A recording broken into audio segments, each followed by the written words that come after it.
Welcome to the show. I'm Veronica Newfer. Suicide is something that has far too much affected people here in Yamhill County with their loved ones. We've heard it happen way too often, and not just Yamhill County, but throughout Oregon. And it's, of course, a worldwide problem and crisis as well. My guest today has a passion for helping people understand suicide to try preventing it. Her name is Shawn Davis. She's a licensed psychologist, and we're going to be talking about things like the statistics, how to help depressed people, warning signs, and hope for family members, and much more that she has information to show us. So thank you.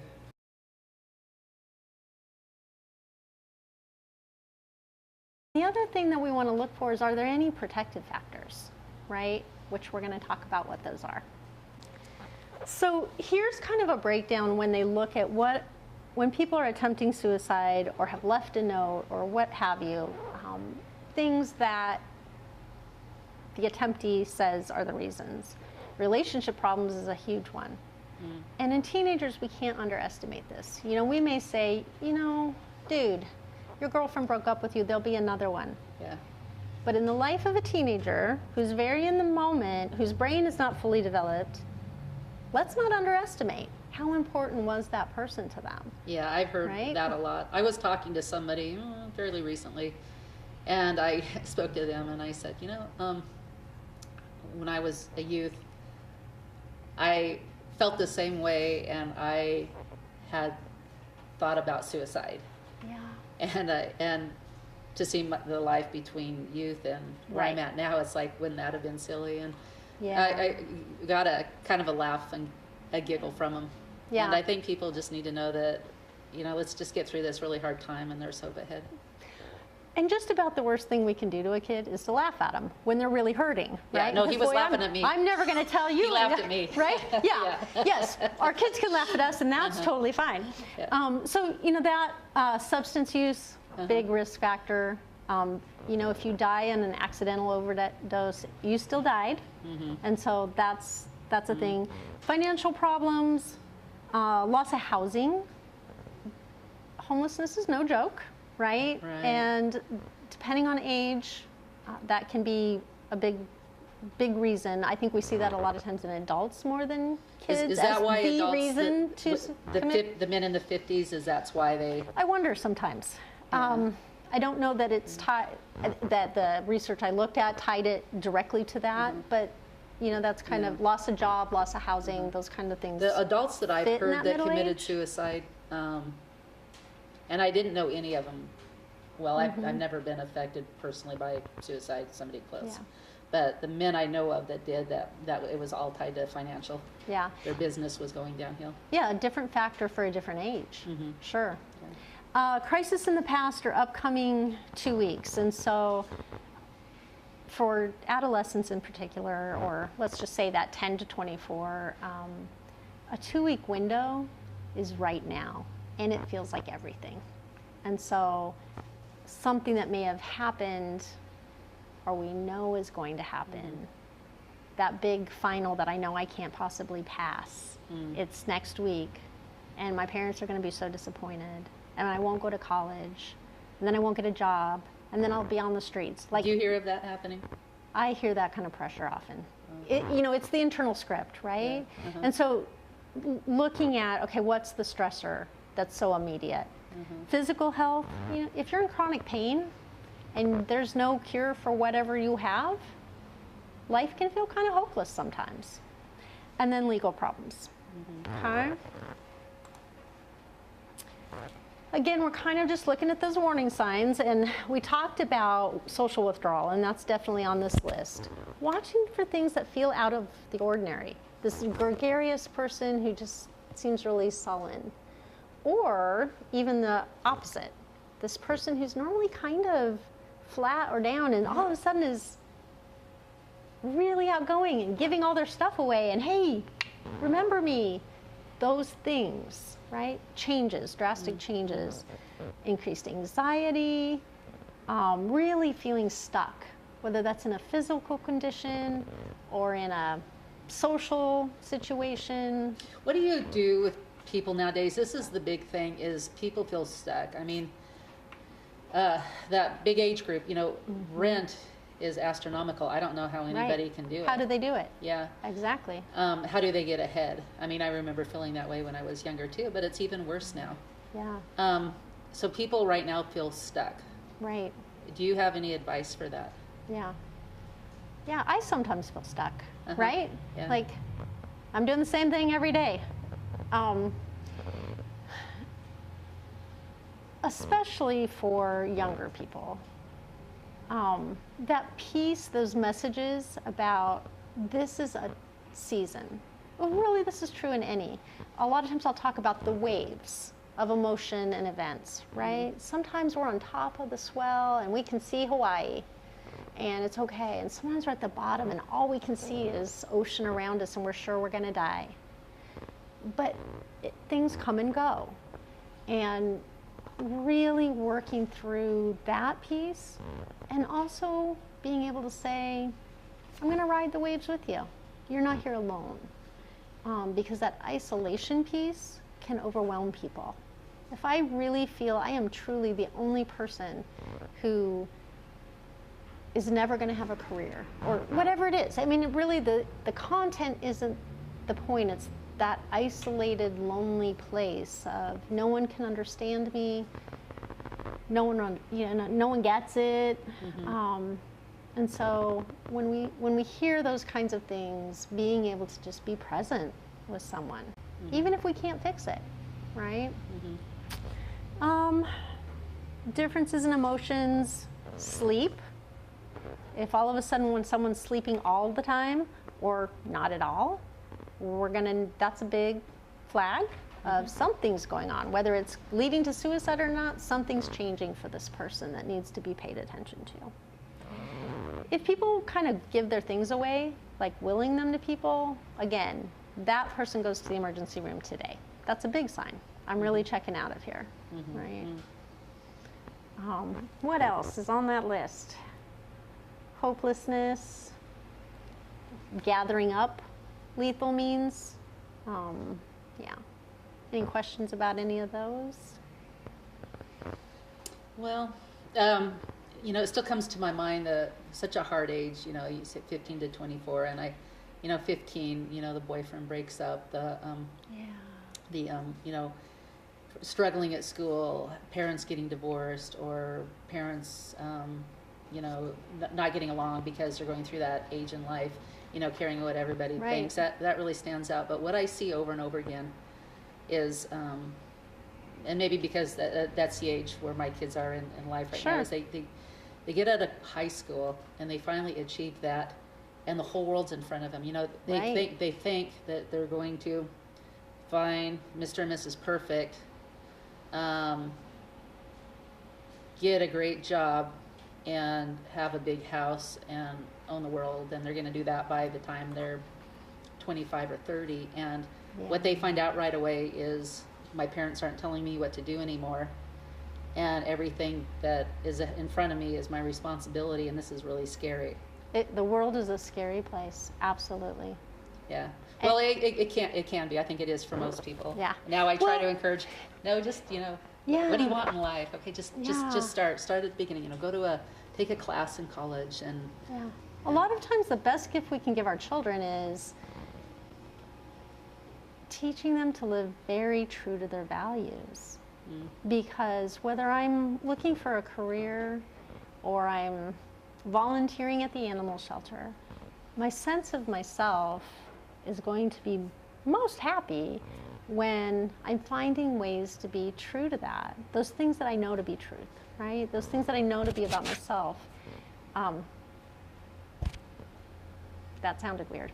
But finding communities to plug into, being part of actual people, not just virtual. that really takes Right. maturity for them to do that. I'll tell you, Sure, when they're because that 18 is or, not how they do it. because right. when they're 18 and 19, they're ready to conquer the world, and That's pretty right. soon they find out if they start making it, they wind up getting plugged into the things you're talking about. That's right. And that's And we can't fix Maybe- it for them. We can't. No. We can't. We And a can lot of the just- challenges they have are very different than challenges we've had. Yeah. The digital world, we never had to figure Oh, out, boy, yeah. right?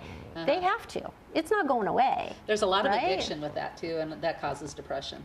It from can. what I understand. It can. And it can be a tool for good things, right? Both, yeah. Right? For someone who's maybe really socially anxious, they can have a whole community of friends without ever leaving their home. And that can actually be a support for them. Yeah. We'll talk, when we talk about the grief piece, some of that online grief work is really available at any time of the day because there are online chat groups, right? So like there are wonderful things that can come out of the digital world. Yeah. But this generation is going to have to figure out how to do it. Yeah, and that really needs to be emphasized too. From what I have heard, the algorithms for Facebook, they proactively set the algorithms to where you are depressed and you need the advertisement they have to offer. Yeah. And Yeah, it's interesting. yeah, and so that's Facebook. There's other algorithms that they're able to do that. They're able to pull people in, Right. and almost not let them leave until they really make that choice. That's This right. isn't good for me. So, That's right. hey, you might want to consider cutting off Facebook a bit and other things. Enjoying the real it's- world. Yes, and if we're going to be there, and if they're going to be there, we have to understand it, Yeah. right? Yeah. So, okay. Okay, what's next? Boy, I am easily diverted. Okay, so here's the thing: you're with you're with someone, and you're worried. Ask the questions, and this is where people get a little like, oh my gosh, if I ask them if they're thinking about killing themselves, aren't I suggesting to them they should kill themselves? No, the research is absolutely clear on this. Ask the questions, and I have seen it hundreds of times. And I'm an early career psychologist, that people are so relieved that someone noticed. Because then- of that cry for help. That a lot Yes, of sometimes they're not going to cry until someone asks, right? And so when we don't ask, we're one more piece in their story that says, nobody sees me. And so if you're seeing some of the warning signs, asking, not giving a list of 10 things that can fix them, but saying, what do you need from me? How can I support you? Being able to say, are you thinking of killing yourself? Hurting yourself? And not freaking out if they say yes. You're like, okay, I'm here with you. Let's talk about it. How would you do that? Let's make it safe for you. So you really have a chance to be very clear in your mind and not accidentally or impulsively do something that can't be taken back. If they're talking to us, we can collect the information. Like, have you ever done this before? Like, have you hurt yourself before? Have you ever tried to kill yourself before? Because it's going to help us know a little bit about the risk level. But even if we don't get there, that first question of, are you thinking about it right now? And then knowing how to get help. Things like asking about the plan and ways you might do it. Sometimes I think because for peers, they may be doing this through text or online chat. Some of these questions are ways to keep the person talking, while on the side you can be calling 911, or finding out, well, are there guns in the house? Yeah. Do you have pills in your hand right now? If I'm face to face, I can see that, right? And I can say, I'm not going to leave you till I know you're safe. so okay. Okay. The big goal in any moment where we are faced with someone who's feeling that despair is to really keep them safe long enough to get help and for them to have time to change their mind, right? The counties, and this is something that I think is pretty cool in our area, the counties have really pretty well trained crisis teams that will go right to a person, and they take an officer and they take a mental health person. Good. And so that can be something to have go right to the person. 911 is always, like, we don't have to think, what's that number? Taking someone to the emergency room, they have trained professionals who will do screening and make sure they get to a right level of care. Having a nice list of hotlines. With teenagers who I see, I almost always have them sit and plug that into their phone right there with me, because then it's in their phone and they never lose their phone unless they get grounded.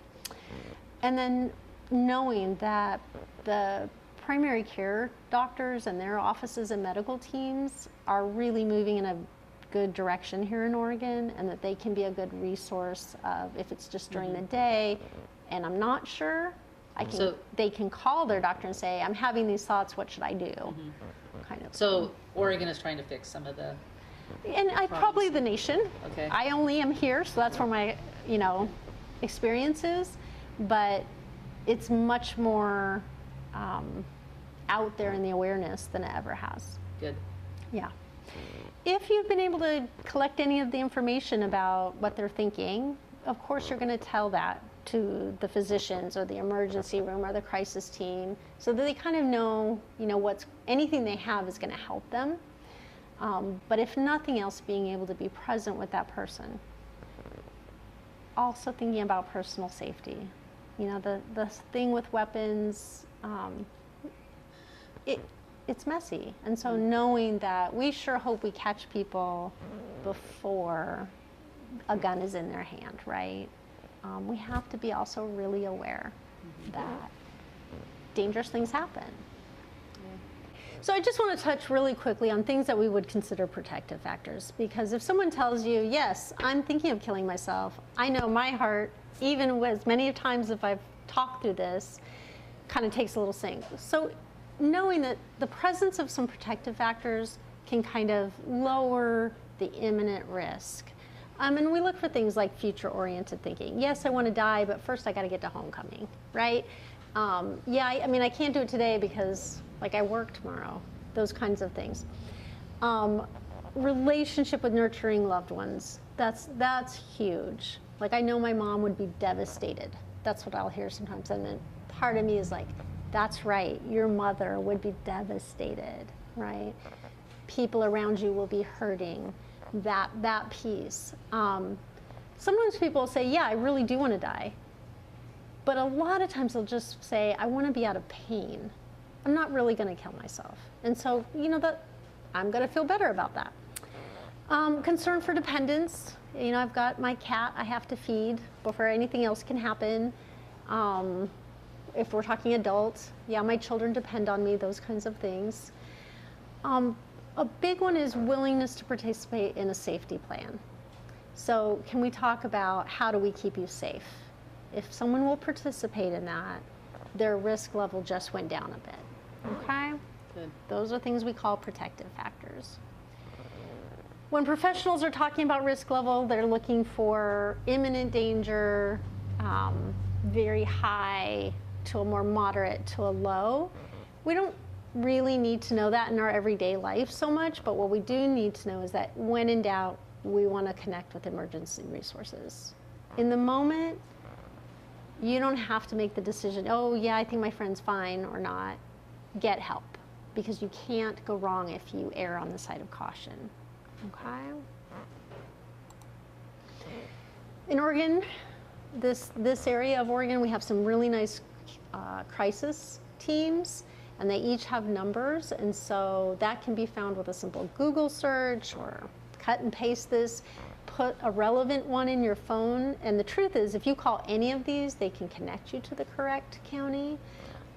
So anybody who is watching that might be depressed and concerned about where That's they're at right. in life, take down their number, wherever county they're from. That's right.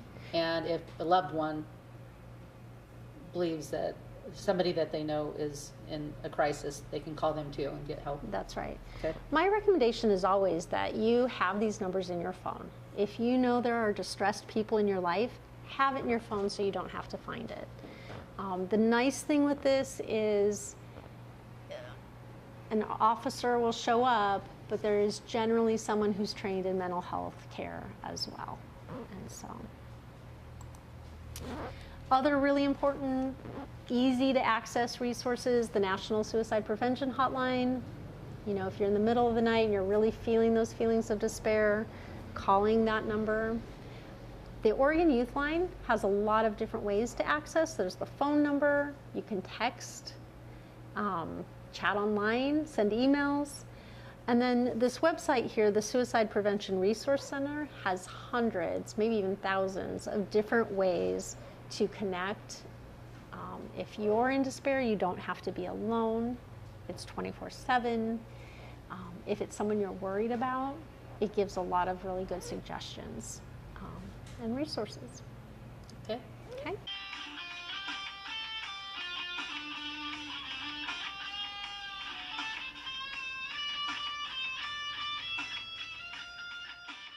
His life from the moment that happened, it really seemed like a spiritual battle because he was a Christian young man. Yes, he was. And everybody loved him. He was bright. He had a bright future. You said that you had prophetic words spoken over him. And you really felt like God had a destiny for him. And when God has a destiny for somebody, I mean, the devil's going to come and try to sideswipe that, which is what he did in his case. Well, he was very vulnerable after his brain injury accident, Yeah. and it left a void, like it opened up his brain more in some ways, and other ways it caused him. He had more. He was more open to the spiritual realm, it seemed, and more sensitive. I've talked to people that people would say they had brain damage, but I took another approach, that it was a spiritual. And this one man, homeless man actually, I told him to go listen to some Christian music. I gave him $1 and he did that because I ran across him later, and it changed his life. He looked totally different, and he was going to go back to his family, and just by listening to Christian music over and over again, because the devil was attacking. But most people would have said he had mental problems, which he did, but I think it wasn't anything that God couldn't Heal yeah. or rescue him from. Right. Yes. Yeah. Well, and I always encouraged him. We had to call the police after he was ripping holes into the wall, and he punched the tempered glass of the shower door, and it only took 2 punches and it shattered all over the floor, these little pieces of square glass that were really thick. And he walked on top of that glass as he was pacing around and yelling and ranting, and he was just out of control completely. He took the shower corner that holds the shampoos and everything. It was a metal pole, and he catapulted at me, and I had to jump to the side to miss it. I talked to him and told him to stop, and I was very firm, and then I thought, well, maybe I need to be more quieter about it, and I went and turned on some Christian music on cable to listen to, and turned it up really high so he could hear it. And then I started telling him that you can't fight this by your physical being, that we need to fight Satan with God's word. You know, we got to use God's word and bind him. And I bound him, and I commanded him to leave my son and to leave our house and be gone. And my son just, when his hands got too sore and bloody, he started banging his head on the walls. And then when he started losing energy, he would get on the floor and kick the walls with his feet. And he was completely naked. He was supposed to have taken a shower. And what I found out later was that he had told his half-sister Alexis that that Satan was telling him not to move, to keep still, and to stay in this position on the floor in the shower. Oh, and he did the opposite. He thought that he was hearing Satan tell him this, to not move. Yeah. Well, and I think, and you might agree, I know people, have different thoughts on that, but I think that when anybody's in a vulnerable situation, that the devil uses that. So I have no. Right. I mean, he have was no- compromised in his brain, which made him more vulnerable Right, to yeah. Satan Yeah, well, coming in. The devil and, comes to kill, steal, and destroy. Right. Christ came to give life and life more abundantly.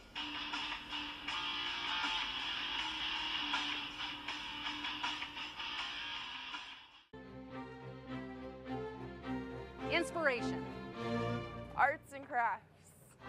Health and wellness. Communication and information. We're here to encourage and inspire you. You have a gift? We know you do. And so do we. Whether you come in to look by or want to promote your gift, we invite you to come in because when we're working together, we can accomplish great things.